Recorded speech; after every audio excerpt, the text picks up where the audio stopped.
Hi, I'm Perry Atkinson, General Manager here at theDove. Hey, check out our other videos and check out our website at thedove.us. Welcome back.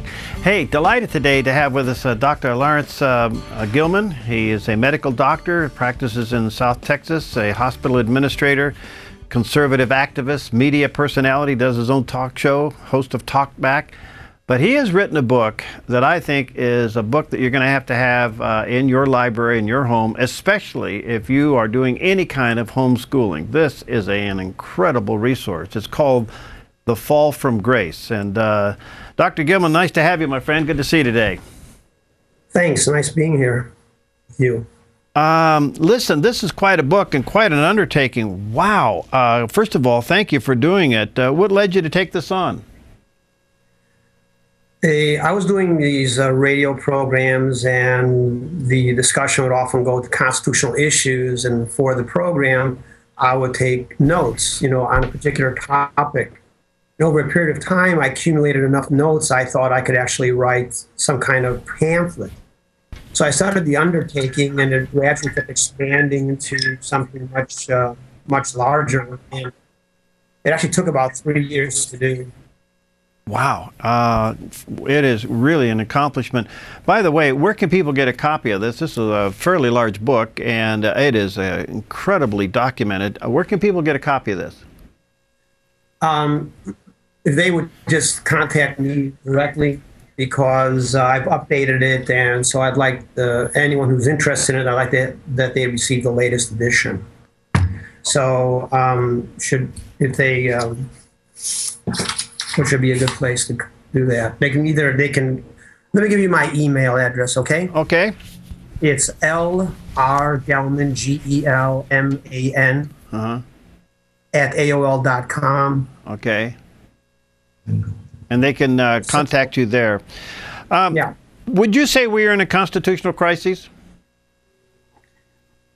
Well, we've been there for quite a long time, and I'm not sure if it's a crisis anymore. The Constitution has essentially been discarded. So I don't think there's a debate any longer on constitutional issues, other than the debate that we're no longer functioning as a constitutional democratic republic. I think that's the crisis. That's the problem. Where do you think this separation began? At what point do you think we subverted the Constitution? Well, technically, the biggest subversion was with a Supreme Court decision, which is well known, called the Marbury versus Madison decision, in which the Supreme Court took it upon itself to become the final interpreter of the Constitution, which, of course, is nonsense. They have no interpretive powers whatsoever over the Constitution. And by using that power, which they usurped and was given to them, ceded to them by the other two branches of government and the states, they've been able to reconstitute the Constitution into a form which is alien to the original ideological principles of the nation's founding.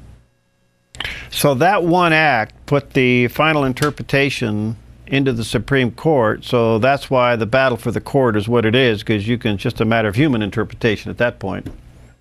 Yes. You see, what they've done is you have, originally the country was supposed to be a number of independent sovereign states bound together by a common ideology, something unique in the world. Even today, most countries are bound due to race, religion, national origins, not really ideological, unless you look at the former Soviet Union, which might be considered your bizarro world. And but that has been converted over a period of time into basically a fascist regime in which the people are serfs, no longer free, but are subjects to the central government. This has been an evolutionary process, not a revolutionary one, but an evolutionary one, through numbers of Supreme Court decisions and legislative efforts, which have slowly eroded the power of the states and the people and transfer that power to the central government, which is the federal government. And that is completely opposite of what our founding fathers had envisioned. our founding fathers had envisioned sovereign states with free people, and that the states would be bound together in a harmonious display by using a central government to resolve conflicts between states. The central government was never to have any authority whatsoever over the individual citizen, ever. And obviously, we have strayed very far from that path. All right, so we have gone from our rights coming from God to now supposed our rights are coming from the government. So such things as life, liberty, the pursuit of happiness, they don't exist anymore as far as this government is concerned. That's exactly correct. Remember, the Declaration of Independence, which you were just quoting from, is very important. The idea that the individual human rights are natural. They come from a higher authority, not from man, not from government. Right now, we don't have rights. We have privileges. This is the way the governments always used to function and function in most of the rest of the world, that they bestow privileges upon the people. That's not the way it's supposed to be. The Declaration of Independence is the ideological underpinning of the country. And the Constitution is the architecture of government. One leads directly from the other. The principles of the Declaration of Independence are incorporated into the practical application of government, which is found in the Constitution. Clearly, if you look at what the ideological underpinnings of what you've just said, natural rights endowed by a creator, and that we're equal and free, and we have a right to pursue our own individual perception of happiness, that no longer exists in this country. If you look at any other country on the television or go visit them, superficially, we're all very similar. I mean, they all have cars and streetlights and theaters and all that. Right. And the way the country functions is not so obvious to the casual observer. So if we go to France or Russia or Japan, really, it doesn't seem that much different from the United States. The difference in the United States was the ideological foundation of the country, which is of individual liberty, freedom, and independence. So we really aren't free. I mean, the idea, we somehow think we're free. We're not free.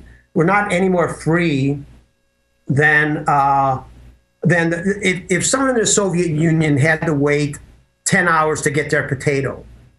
Nobody required them to wait in line. Nobody forced them to wait in line. Nobody took them to prison if they left the line. They did that voluntarily. But obviously the people in the Soviet Union were not free. And we're not free. We're not free. If you think we're free, then don't pay your income tax. If you think you're free, go smoke some marijuana. We are not free.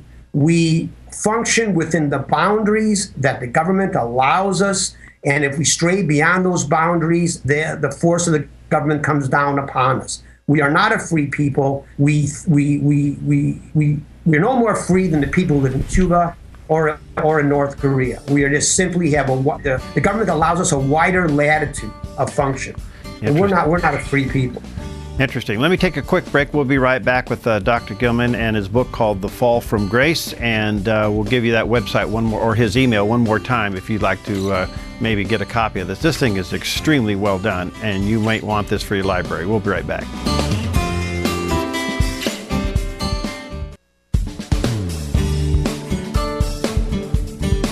Okay, we're back, and our special guest today is Dr. Lawrence Gelman, and he's authored this book. It's an incredible work, I tell you. It's just an unbelievable amount of research went into this book called The Fall from Grace, and talking about the United States and stepping away, or at least subverting the Constitution. By the way, if you'd like to correspond with Dr. Gelman, L.R. Gelman, Gelman at AOL.com. And let me encourage you to maybe correspond with him in getting a copy of the book. Dr. Gelman, this whole topic is so loaded. It appears now the perfect storm has come over the top of us because we seem to have a complete lawless administration and president that's imperialistic to the point of not only subverting the Constitution, totally ignoring it. Now we're in a crisis. We got a rogue agency called the IRS. We don't know what to do. We can't figure out a way to correct this or stop it. There doesn't seem to be any balance of powers anymore. I mean, we're in a crisis. How do you respond to that? It began long before this term. The Democrat Party and this president obviously believes himself to be king and his wife to be Marie Antoinette. The fact of the matter is that they have identified themselves as the enemy, and they are not the real problem.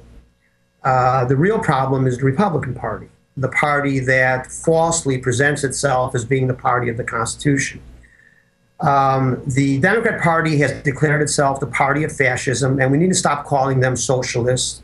To call Barack Obama or Chuck Schumer a socialist is about as insulting as calling Adolf Hitler a Nazi. It doesn't bother them, okay? They are technically fascists. Fascism is where the government, where you have a private sector, but the government dictates to the private sector and to the citizen what they may or may not do. So that is not communism, because the means of production are still in the hands of the private sector, at least to a great extent. And the private property is still can be owned, versus a communist state in which the government owns all means of production and owns all property. So we are a fascist state, and that's not an extreme example. If you go ahead and look at what fascism means, we are a fascist state. And that began long, long before Barack Obama. The problem that we have, and I have spoken with some Republican senators, is that they're basically all big government. There is no recourse within this government for the American people. There is no source of constitutional behavior in this government.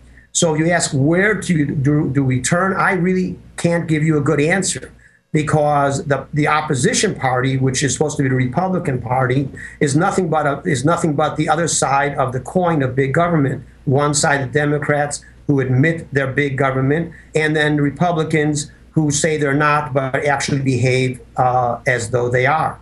But I'd like to just say one more thing about the book. The book is unique, and I have a day job. I usually just give this thing away. I'm not looking to make any money on this stuff. I just trying to educate. There's no other book like this, and I've looked through books on the Constitution, even commentaries on the Constitution. They're all very simplistic and not very well done, even the ones done by Supreme Court justices.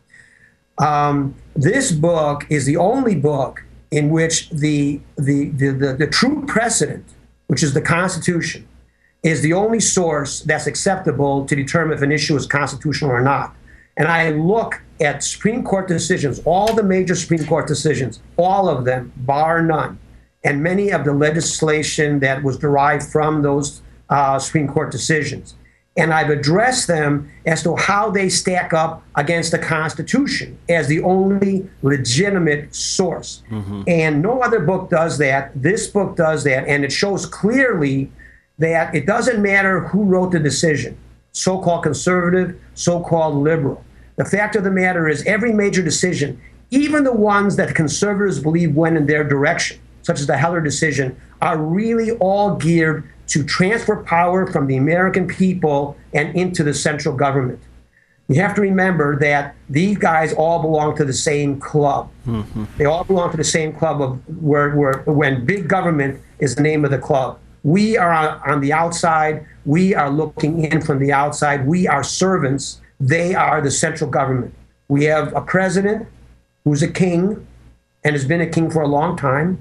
We have the Congress, which is the aristocracy, and we have the priestly class, which is the federal court system. Wow. Again, I can add my comment to this book. I've never read anything as researched as this, and Dr. Gelman is absolutely correct, and so get a copy of it. Dr. Gelman, there appears to be a pushback now. It seems that the citizenry is slowly waking up, that we're so far off course from the Founding Fathers, we're so far off course from the Constitution, that there seems to be now some kind of a pushback. And I realize the struggle for power is now in the crosshairs. But do you think the citizens will begin to make a difference? I mean, is there hope in this mess? Well, the question is always education. You need to understand that big government and the media and the system of public education are all in cahoots, basically giving a false premise to the foundation of the country.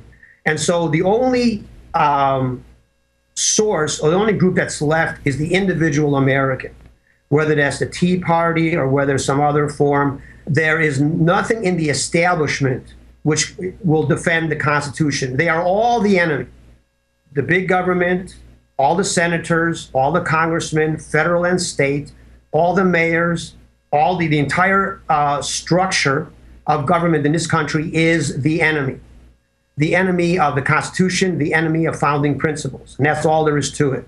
On the other side are independent groups, whatever they may be, that are such as yourselves and others, which are lone voices in the wilderness, without any, I would say, formal structure. No, you don't have a party, not really, not yet. And so where that goes, I can't predict. I don't have the ability to prophesize where that will go. The fact of the matter is that anyone who understands or reads the Constitution, and there's a reason it is no longer taught in school. Mm-hmm. If anyone reads the Constitution, it becomes very evident and obvious that the way the country functions has nothing to do with the way the Constitution was determined the country ought to be run. And so anyone that reading the Constitution can easily see or determine that we are essentially being run by a gangster government that's not legitimate. And because the country is technically based on the Constitution, then technically our government is illegal and illegitimate. It carries no more legitimacy than the North Korean government or than the old Soviet government. Or than the Cuban government. It is no more legitimate than any of those tyrannical regimes. Wow. I'm going to run out of time, so I'm going to have you back. But quickly, as a physician, what's your response to Obamacare? Not only is it unconstitutional, but as a physician, what do you think of it? The Affordable Care Act is nothing but an extension of Medicaid and Medicare. Medicaid and Medicare are presented as guaranteeing access to the poor or to the elderly. That's nonsense. Medicare and Medicaid are created specifically to take power away from the physician and the patient and transfer it to the government. All the Affordable Care Act is taking the last segment of the population, which is the private sector, which is about half of the population, and transfer that to the government the same way that Medicaid and Medicare transfer power to the government. The purpose is not the delivery of health care. That has nothing to do with the Affordable Care Act or Medicaid and Medicare. The purpose is to take power away from the people and transfer it to the government. And what the government does is funnels money to big corporation and its friends and contributors and to itself. It's a question of power. It is not a question. It is not a question of health care. And what is amazing to me is how the foolish and idiotic Republicans can take an issue in which the purpose of Medicare, Medicaid, and the Affordable Care Act is to enrich a very small number of very powerful and very rich people for no other purpose than to increase the power of government and to enrich the friends of government. And that's the only reason. And you can name names. You can name names. All you have to do is follow where all the money goes. Mm-hmm. It goes to big corporations and it goes to big industry, and that's where all the money goes. And that is the purpose of the Affordable Care Act. And of course, it is anti-constitutional, as is Medicare and Medicaid. They are also anti-constitutional. All right. In the meantime, our president seems to be governing through executive order, which is bypassing the other branches of government. Of course, it's unconstitutional, but it seems to be sticking. And because he's getting away with it, there is no stopping. There doesn't seem to be any gate here whatsoever to slow this president down from taking us down this fascist route.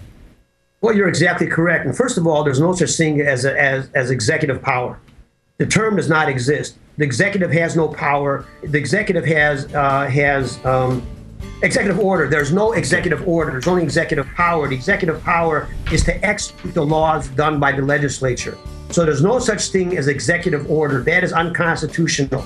And every executive order that he does is grounds for impeachment. There you go. But then again, who's going to do it? The Republicans are exactly the same. George Bush did exactly the same. Yeah. So who's going to do it? I mean, you know, it'd be like, it's like in the Soviet Union or like in Nazi Germany. You're going to have the SA or the SS or whoever. They all belong. They're all the same. There's no one to turn to. There's no Dr. Gelman, no recourse. I hate to do this. I am out of time, but I'm going to get you back. Let me just give you one more time, folks. L.R.